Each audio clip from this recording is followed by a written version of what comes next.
Walang kasinungalingan, serbisyong totoo lang.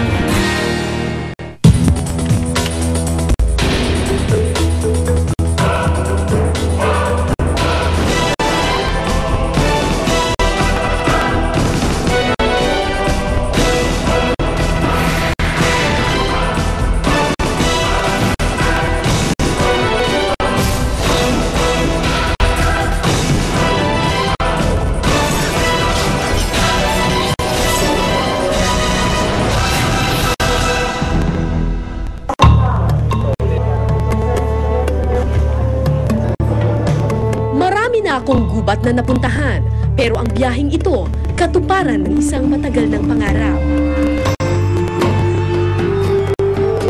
Magtutungo ako sa pinakamalawak, pinakamayaman, pero sinasabing isa sa pinakadelikadong gubat sa buong mundo.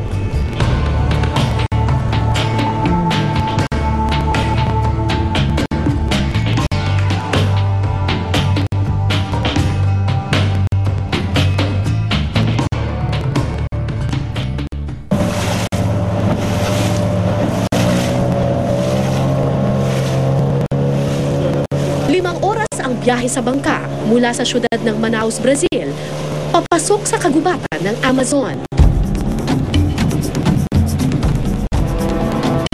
Ang Amazon River ang pinakamalawak na ilog sa buong mundo. Mistulang dagat sa laki ang tubig na aming tatahakin.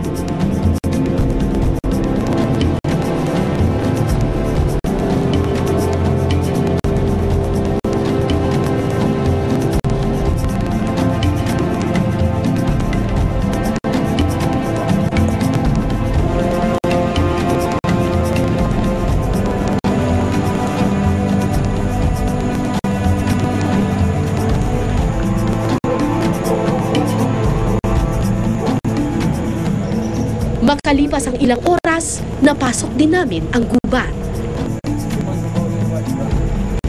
Napasok na natin yung isang parte ng Amazon River. Ang tawag nila dito, the flooded jungle. Kasi kapag November hanggang June, tumataas talaga yung tubig dito. Rainy season nila, binabaha yung buong jungle, yung buong tropical forest. Kaya siya nagkakaroon ng tubig. Pero pagdating ng July, bumababa yung tubig. Tapos dry na dry nito, parang karaniwang gubat. Libo-libong klase ng puno at halaman ang makikita sa Amazon jungle.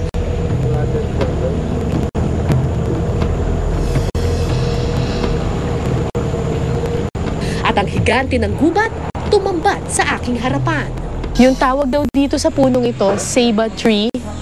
Ito daw yung pinakamalaking puno dito sa Amazon River. 600 years old daw ito. Wow! Ang Amazon ang pinakamalaking tropical rainforest sa buong mundo. Kalahati ng taon, nakalubog ito sa tubig ulan. Kaya di nakapagtatakang tahanan ito ng mahigit 2 milyong iba't ibang klase ng insekto. Kung mapapansin niyo, yung tubig dito, napaka-still niya. Hindi siya halos gumagalaw. Para nga siyang salamin eh.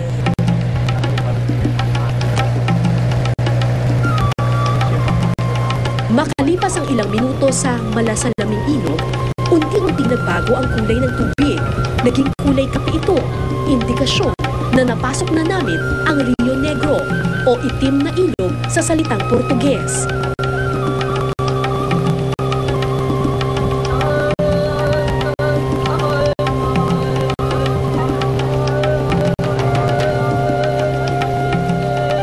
Ang Rio Negro ang tahanan ng mga kinatatakutang isda, ang piranga. Ang Amazon hindi lang kilala para dun sa mga exotic animals na makikita sa kanyang kagubatan. Kilala rin siya para sa kanyang tubig kung saan merong makikita ka mga buwaya at may makikita ka rin daw mga pirana. Yung mga isda na matatalas yung ngipin na kumakain daw ng mga tao. The only assignment. Okay. And then kinakain ng mga katutubo sa Amazon ang mga pirana. Ngayong araw, susubukan naming mangisda.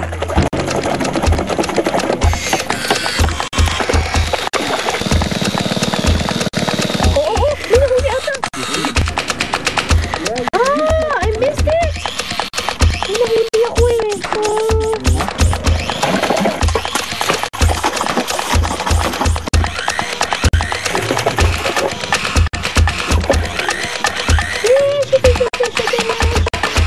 Makalipas ang ilang oras, nakahuli rin kami ng pirana. Maliit sa unang tingin pero matalas pala ang ngipin.